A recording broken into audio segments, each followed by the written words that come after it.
Mga puso, 3 ka persona pilason sa nadulaan sang kontrol ang rider nga nagpasakop sa isa ka drug race. Samtang 64 anyos sa lalaki patay matapos mabungguan sang motor kag malapakan sang fuel tanker sa Bacolod.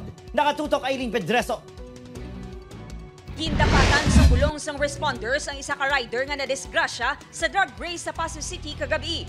Lakip man sa ginbulong ang duha pa ka mga lalaki nga nakaangkon sa minor nga kapilasan sa lawas matapos na salakay sa motorsiklo samtang nagalantaw sa lugar. Sunod sa Pasay City Police, ang drug race ang permiso sang LGU.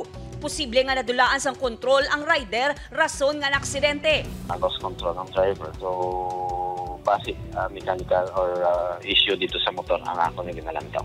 Panugyan sang kapulisan, siguraduhon nga ang mga nagalantaw ang yara sa hilway nga lugar agud hindi madisgrasya.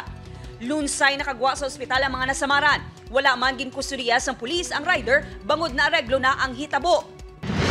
Samtang sa Barangay Alihis, Bacolod City, ginbawian gid sang kabuhian 64 anyos nga si alias Mario.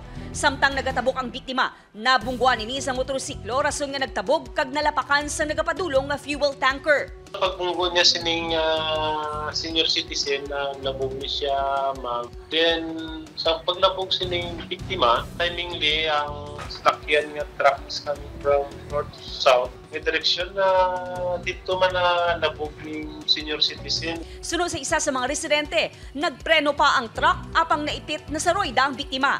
Likod sa sulod yung balay. Tapos, gigot lang ko nga may nagigot, yun, naglaga pa. Kita ko ang tao, ara na sa saruida. Ang iyan ang natil na lapakan. Nag-aregluhan ay namang himata sang biktima, ang rider kag ang driver sang truck. Aileen Pedreso, 1 Western Visayas.